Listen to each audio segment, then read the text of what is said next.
Would you believe the easiest part of tomorrow is filling this game room with over 400 players to play one game of D&D? Because this is going to be a historic RPG game never done before, as well as it also might be the biggest TPK where every character meets its unfortunate end.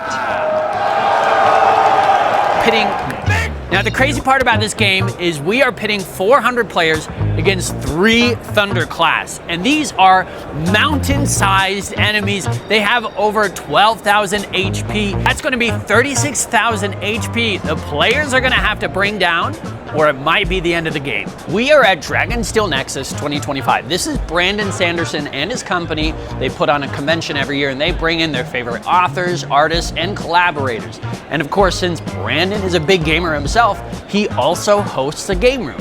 With their game room, they've invited us, We Geek Together, to help collaborate with their epic RPG game.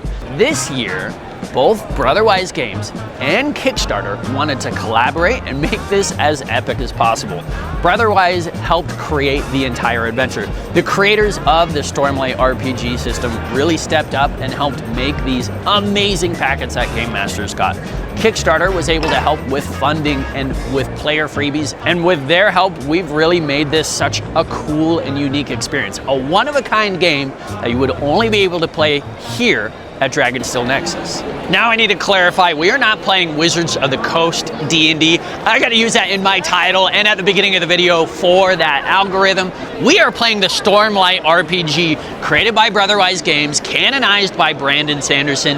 This is the official RPG system with Brandon Sanderson's Cosmere world. And that is one of the reasons why this is a historic game. This has gotten the official canon stamp from the Dragonsteel team. There are desolations, pretty much apocalypses that happen across the world over and over again. And their history and records are long gone and lost. They are playing one of those desolations. And tonight, win or lose, their story will be the official canon for that desolation.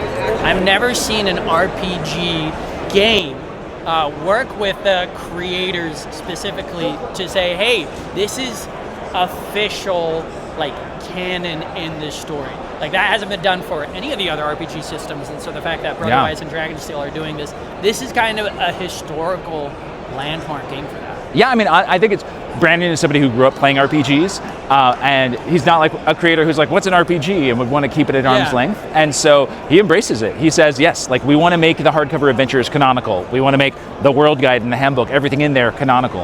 And he's left plenty of room for his stories to expand further. Like, we might see more from the surge of tension or the surge of transportation in the future than we see in the current books.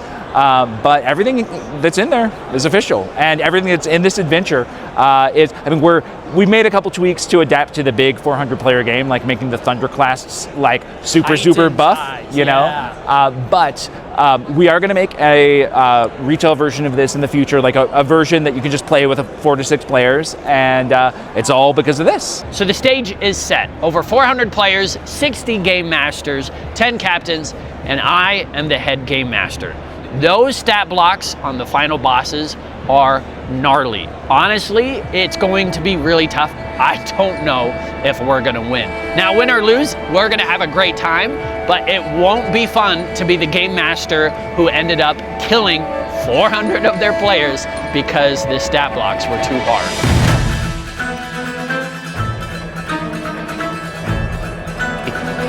Not only did we fill the room, but we filled the room not just with ticketed people, but with people that are like, the day of, oh, I want to be here. I want to join this massive army. And who wouldn't? I want to find the desolation.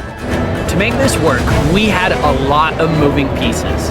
We had over 60 game masters running over 60 games. The game masters had specific packets that they had to study and learn, and each packet has a lot of pass and fail scenarios. Now they would, while they were playing, send the reports to captains. Captains were table runners, getting information and then taking that information to me. It was very much like a military battlefield where you have squads reporting to squad captains, reporting to the general, who in this case was me, the head dungeon master. Knights, the desolation is at our doorstep. Odium gathers his forces here at the Dawnspire, expecting us to forsake our oaths. Act 1 was about to wrap up, and this is the easy part. Players are preparing for an oncoming invasion, scouting enemy forces, building up their defenses, and helping civilians escape. And honestly, things were going pretty good. Tables were scoring objectives, saving civilians, and getting ready for Act 2. And my Vanguard at 169 results. And that momentum really set us up for the second act. The defenses created, the enemy scouted, the civilians saved, really set a strong defense for when the enemy attacked the keep. It also helped. The developers behind the game went out and gave extra benefits to the heroes. So cool to see Brotherwise add that little bonus. The players had really set themselves up for Act 3, the fight against the Thunderclass. Even when you're a game master for over 400 people, make sure to get some snacks in while you're playing. But not tonight. Not this keep. And not these radiants I see before me. Even though we had such a hot start for Act 3, I had a bad feeling about it. The stat blocks for these monsters was honestly staggering. And even though we had a lot of people, I didn't know if we could get through it. So for this final act, each Thunder class has over 12,000 HP. Quick math here. Each table has to do over 600 points of damage, and they only have 5 rounds to do it. Yeah, each player at the table has to do at least 100 points each. That's for us to have a chance to take down these Thunder class. The only way they're victorious is by taking down all 3. There is a middle ground. If all 3 are taken down, that's total victory. If one makes it through, the keep is destroyed. But there will be survivors, and if all 3 Thunder class survive, it's total annihilation, no survivors. So we are gonna find out, can all 3 go down? I don't know. Even with everything they've stacked against them, it's gonna be tough fight. So let your captains know, if we're not hitting 600, we might not win. Right. 30 minutes left, our time grows short. The Thunder class draw near. Bro, I don't know. I don't know. We haven't even hit halfway. No, second white card. We haven't hit halfway. We were on our last 20 minutes, and none of the bosses had even taken half damage.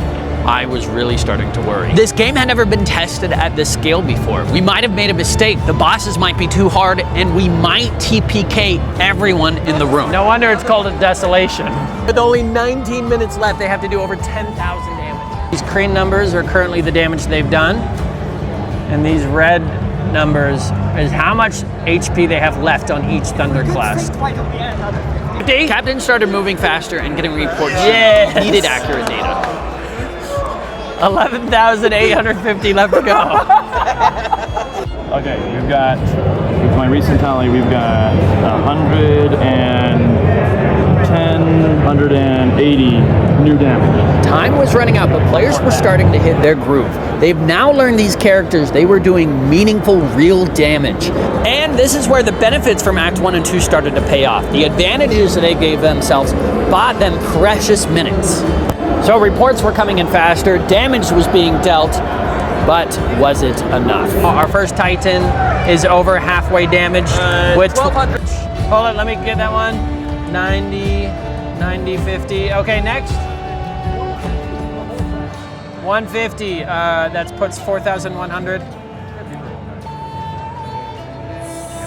700 for Vanguard. 700 for Vanguard.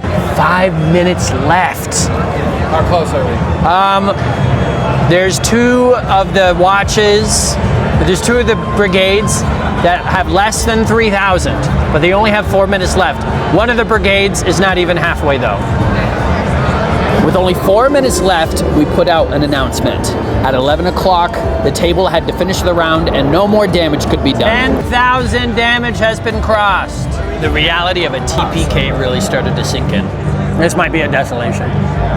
This is how it was written, and this is their game. I was not going to pull anything to magically make them win.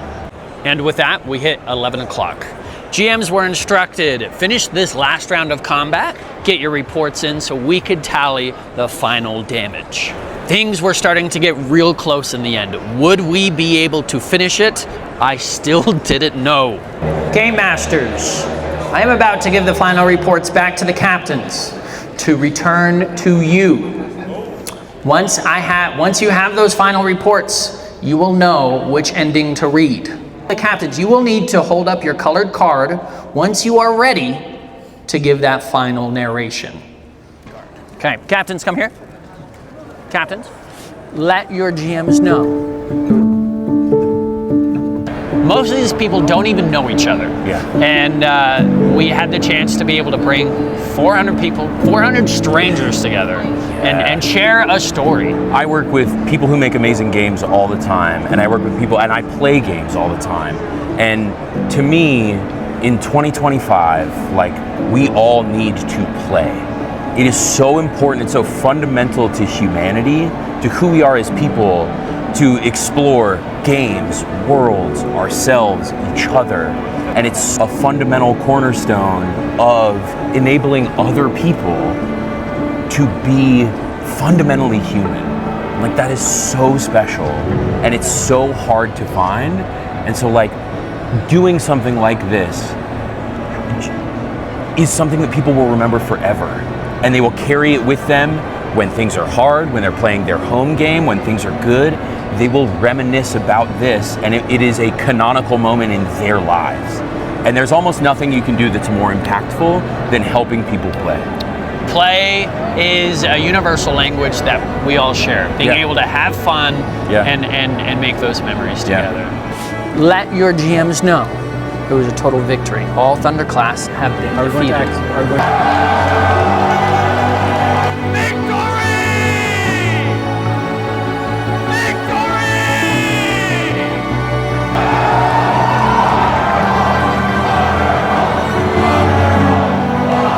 Let them speak of us, of you, the lost radiance of Dawnspire, the heroes of this lost desolation.